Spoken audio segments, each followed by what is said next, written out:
Good morning students. आज हम BSc second year transition elements के बारे में और डी ब्लॉक के तत्वों की कुछ प्रॉपर्टीज़ के बारे में अध्ययन करेंगे। तो इससे पहले मैंने वीडियो बना रखी है कि इलेक्ट्रॉनिक विन्यास, और उसके बाद मैंने आपको डी ब्लॉक को कितनी श्रेणियों में बांटा गया है इसके बारे में वीडियो बना रखी है, और मैंने बताया था कि इसकी कुछ प्रॉपर्टीज़ हैं। तो इसकी प्रॉपर्टीज़ के बारे में आज अध्ययन करेंगे। इसकी प्रॉपर्टीज वैसे तो बुक में लगभग 15 से 16 या 17 के करीब दे रखी हैं, मगर हमने परीक्षा के अकॉर्डिंग या फिर अध्ययन के अकॉर्डिंग या सुविधा के लिए हमने लगभग 11 प्रॉपर्टीज ले रखी हैं जिनके बारे में अध्ययन करेंगे। इससे पहले कक्षाओं में आपने पढ़ रखा है प्रॉपर्टीज के बारे में। तो आज हम वीडियो स्टार्ट करते हैं और इनके बारे में पढ़ते हैं। तो देखिए स्टार्ट करते हैं कि आवर्त सारणी की एक ही आवर्त की तत्व गुणों में भिन्नता रखते हैं।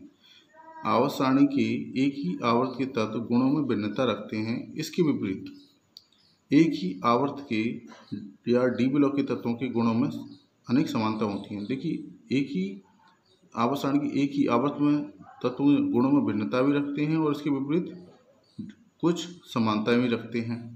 इसका कारण डी ब्लॉक के तत्वों के परमाणुओं का बाह्यतम इलेक्ट्रॉनिक विन्यास का होना पाया जाता है। तो बाह्यतम इलेक्ट्रॉनिक विन्यास में मैंने आपको बताया था कि इलेक्ट्रॉनिक विन्यास में कि D1 से लेकर के 10th तक और S में 0 से लेकर 2 तक इलेक्ट्रॉन पाए जाते हैं। तो इसी के आधार पर डी ब्लॉक के एलिमेंट्स में बहुत सारी समानताएं और बहुत सारी असमानताएं पाई जाती हैं। तो डी ब्लॉक के तत्वों की प्रमुख जो लक्षण हैं, प्रॉपर्टीज हैं, इनके बारे में जो अध्ययन करेंगे जो इस प्रकार हैं। नंबर 1 भौतिक अवस्था एवं धात्विक गुण। नंबर 2 गलनांक एवं क्वथनांक। नंबर 3 परमाणविक एवं आयनिक त्रिज्याएं। नंबर 4 परमाणविक आयन एवं घनत्व। नंबर 5 मानक इलेक्ट्रोड विभव। नंबर 6 आयनन विभव। नंबर 7 विद्युत धनात्मक लक्षण एवं विद्युत ऋणात्मक लक्षण। नंबर 8 ऑक्सीकरण अवस्था।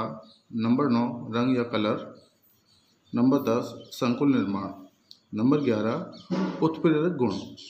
तो इन सबके बारे में हम एक एक स्टेप बाय स्टेप या एक एक करके अध्ययन करेंगे। तो सबसे पहले हम स्टार्ट करते हैं भौतिक अवस्था एवं धात्विक गुण। तो देखिए मैंने अभी आपको बताया कि नंबर 1 स्टार्ट करते हैं भौतिक अवस्था एवं धात्विक गुण, physical state and metallic character. तो देखिए सबसे पहले डी ब्लॉक के तत्वों में कि मरकरी को छोड़कर यानी Hg, मरकरी का जो संकेतांक है Hg है, मरकरी को छोड़कर सभी डी ब्लॉक के तत्व ठोस धातु हैं। यानी कि मरकरी एक ऐसा तत्व है जो कि द्रव अवस्था में पाया जाता है, यह द्रव अवस्था में पाया जाने वाला अकेला धातु तत्व है। बाकी की सामान्य टेम्परेचर पर अधिकतर जो भी धातुएं हैं वो ठोस, कठोर और मजबूत पाई जाती हैं, मगर मरकरी एक ऐसा तत्व है जो कि द्रव अवस्था में पाया जाता है।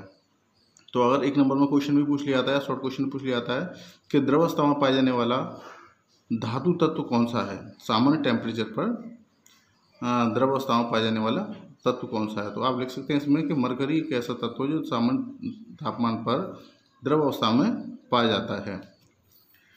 तो डी ब्लॉक के तत्वों के परमाणु अंतिम कक्षा में 2 से अधिक इलेक्ट्रॉन नहीं रह सकते। इससे पहले मैंने आपको बताया कि इलेक्ट्रॉन विन्यास में कि डी में 1 से लेकर 10 इलेक्ट्रॉन और एस में 0 से लेकर 2 इलेक्ट्रॉन। तो अंतिम कक्षा एस, तो इसमें 2 से अधिक इलेक्ट्रॉन नहीं रह सकते।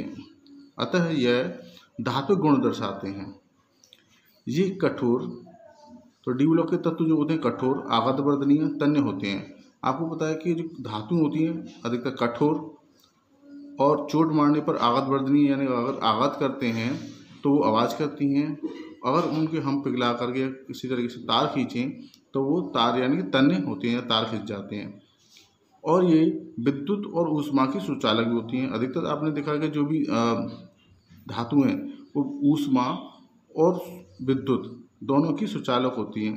अगर उनको टेम्परेचर दिया जाता है तो ऊष्मा एब्जॉर्ब यानी अवशोषित करके वो गर्म हो जाती हैं। अगर उनमें धारा प्रवाहित करें, आपने देखा होगा अधिकतर जो वायर होते हैं कॉपर के हैं या फिर सिल्वर के हैं, तो उनमें अगर हम विद्युत ऊष्मा प्रवाहित करते हैं तो वो उसके सुचालक होते हैं। तो ये धातुएं अधिकतर ऊष्मा की और विद्युत धारा की सुचालक होती हैं। इन सभी में धात्विक चमक, और इन सभी धातुओं में एक धात्विक चमक यानी कि रिफ्लेक्शन का गुण पाया जाता है कि अपनी धात्विक चमक पाई जाती है। तो ये तो था आपके मरकरी यानी कि भौतिक अवस्था एवं धात्विक गुण। अब इसके बाद है आपकी गलनांक। तो जो धातु हैं उनको एक ऐसा टेम्परेचर जिस पर वो गल जाती हैं, तो धातुएं तो उनका जो टेम्परेचर होता है वो उच्च होता है, गलने का जो पॉइंट है यानी कि मेल्टिंग पॉइंट। तो देखिए कि डी ब्लॉक के एलिमेंट्स के गलनांक बहुत अधिक होते हैं क्योंकि इनकी परमाणु आपस में स्ट्रॉन्ग बॉन्ड से जुड़े होते हैं। जो डी ब्लॉक के एलिमेंट्स होते हैं उनका गलनांक बहुत अधिक होता है। उनको गलाने के लिए यानी कि मेल्टिंग पॉइंट पिघलाने तक लाने के लिए उनको बहुत ज़्यादा ऊष्मा की आवश्यकता होती है, क्योंकि उनमें एक स्ट्रॉन्ग बॉन्ड जो होता है यानी कि उनके बीच में जो अणुओं के बीच में जो बॉन्ड बना होता है वो उस बॉन्ड को स्ट्रॉन्ग यानी कि बहुत मजबूत बॉन्ड होता है, तो उसे स्ट्रॉन्ग बॉन्ड से जुड़े होते हैं जिसे धात्विक बॉन्ड कहते हैं। तो जो धातुओं के बीच में जो बॉन्ड बनता है उसको हम क्या कहते हैं, धात्विक बॉन्ड कहते हैं।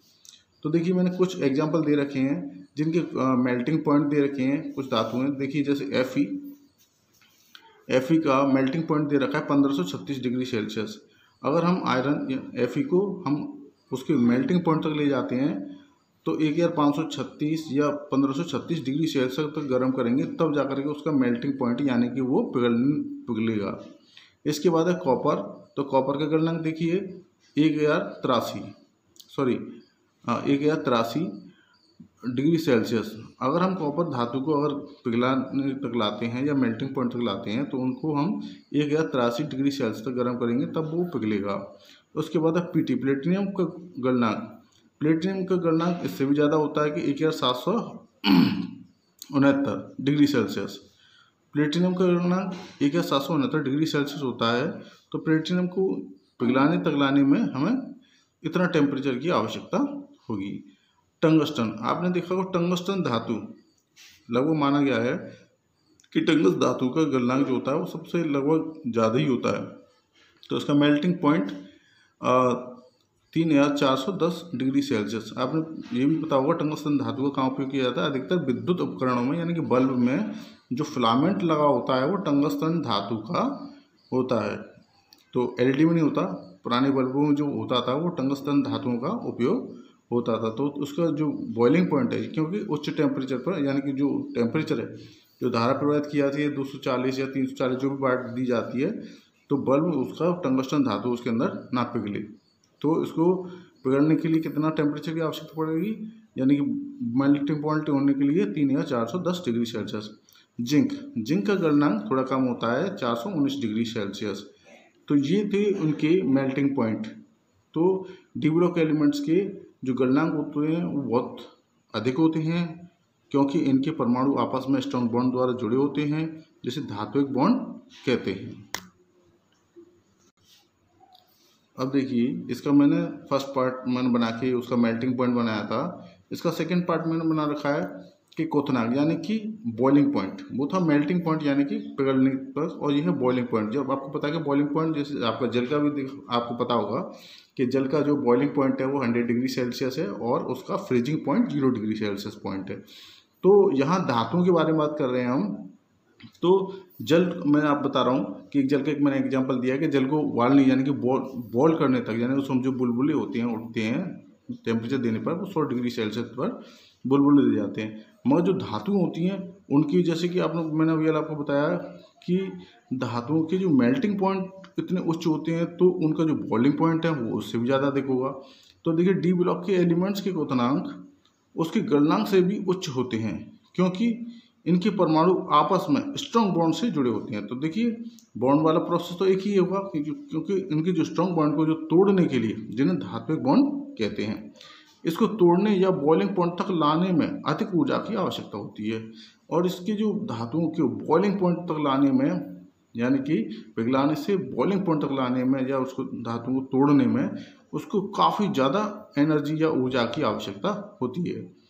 तो इसमें मैंने कुछ एग्जांपल दे रखे हैं जो मैंने बॉइलिंग पॉइंट में दे रखे थे, वही एग्जांपल मैंने यहाँ रख दिए हैं। वहाँ मैंने उनके बॉइलिंग पॉइंट जो टेम्परेचर था वो बताया, और इसके बाद मैं आपको बॉइलिंग पॉइंट के टेम्परेचर बता रहा हूँ। तो Fe का बॉइलिंग पॉइंट देखिए, जब उसका क्वथनांक कि 3000 डिग्री सेल्सियस। अगर हम Fe को बॉइलिंग पॉइंट तक लाएंगे तो उसको 3000 डिग्री सेल्सियस तक टेम्परेचर देना पड़ेगा। इसी तरीके से कॉपर का boiling point 2595 degree Celsius, platinum का 4530 डिग्री सेल्सियस, टंगस्टन का 5930 डिग्री सेल्सियस, और जिंक का बॉइलिंग पॉइंट 906 डिग्री सेल्सियस। तो ये इनकी जो बॉइलिंग पॉइंट हैं उनके गलनांक से यानी कि मेल्टिंग पॉइंट से भी बहुत ज़्यादा काफ़ी अधिक हैं, क्योंकि उनके जो बीच में जो बॉन्ड बना है, मैंने अभी आपको बताया कि डी ब्लॉक के एलिमेंट्स का क्वथनांक उनके गलनांक से भी उच्च होते हैं, क्योंकि इनके परमाणु आपस में स्ट्रॉन्ग बॉन्ड से जुड़े होते हैं, जिन्हें धात्विक बॉन्ड कहते हैं। इनको तोड़ने या इसको तोड़ने या बॉइलिंग पॉइंट तक लाने में अधिक ऊर्जा की आवश्यकता होती है। ठीक है ना। तो ये आपके मेल्टिंग पॉइंट और बॉइलिंग पॉइंट हो गए। इसके बाद है आपका परमाणु व आयनिक त्रिज्या। तो एटॉमिक एंड आयनिक रेडियस। तो देखिए परमाणु का आयनिक त्रिज्या, तो आपने इससे पहले एटॉमिक स्ट्रक्चर या एटॉमिक स्ट्रक्चर वाले फॉर्मूला उस चैप्टर में पढ़ रखा होगा बीएससी फर्स्ट ईयर में या उससे पिछली कक्षाओं में, कि परमाणविक और आयनिक त्रिज्याएं। तो परमाणु की जो त्रिज्या होती हैं, जैसे कोई भी परमाणु होता है उसकी जो इलेक्ट्रॉन्स होते हैं वो अपनी कक्षाओं में स्थित होते हैं। तो इलेक्ट्रॉन अपनी कक्षाओं में स्थित होते हैं, तो उन इलेक्ट्रॉन के अकॉर्डिंग उनकी परमाणु त्रिज्याएं होती हैं। आयनिक त्रिज्याएं वो होती हैं जो कि जैसे आपने देखा होगा, जिसके कुछ धातु तत्व एस ब्लॉक के तत्व हैं, जैसे सोडियम है। तो ये क्या करते हैं, अपना एक इलेक्ट्रॉन जब रिलाइज करते हैं तो उनकी जो आयनिक त्रिज्या है वो कम हो जाती है, क्योंकि एक इलेक्ट्रॉन तक जाएगा तो उसकी जो आपकी त्रिज्या होगी वो कम हो जाएगी। तो इसमें आपके परमाणु को आयनिक त्रिज्या के बारे में अध्ययन करेंगे कि देखिए डी ब्लॉक के एलिमेंट्स में जैसे जैसे परमाणु क्रमांक बढ़ता है, देखिए डी ब्लॉक के एलिमेंट्स में जैसे जैसे परमाणु क्रमांक बढ़ता है, परमाणु की त्रिज्या का मान कम होता जाता है। अगर परमाणु क्रमांक बढ़ता है तो परमाणु की त्रिज्या का मान कम या छोटा होता जाता है। देखिए दे रखा है कि ये कोई आपके कोई आइटम है, उसका एक स्ट्रक्चर दे रखा है, ये इलेक्ट्रॉन है। तो आइटमिक नंबर बढ़ेगा तो परमाणु तो जो है वो बढ़ेगी, और आइटमिक रेडी बढ़ेगी तो कम होगी। तो देखिए इसके कारण दे रखा है कि नाभिकीय आवेश बढ़ने पर, जो इसके नाभिक आपको पता है कि नाभिक के अंदर पॉजिटिव चार्ज होता है जो इलेक्ट्रॉन को अपनी ओर अट्रैक्शन करता है या आकर्षित करता है। तो नाभिकीय आवेश के बढ़ने पर इलेक्ट्रॉन पर आकर्षण बढ़ता है। तो नाभिकीय आवेश जब बढ़ेगा तो इलेक्ट्रॉन पर आकर्षण जो बल है वो अधिक मात्रा में या अधिक होता चला जाएगा, जिससे परमाणु त्रिज्या कम हो जाती है। जब इलेक्ट्रॉन इस कक्षा से इस कक्षा में आ जाएगा तो उसकी जो त्रिज्या है वो छोटी हो जाएगी, तो कम होती चली जाएगी। इसी प्रकार परमाणु क्रमांक बढ़ने से आयनिक रेडी भी घटती है। अगर परमाणु क्रमांक बढ़ेगा तो उसकी जो परमाणु त्रिज्या है या आयनिक त्रिज्या है वो घटती जाती है।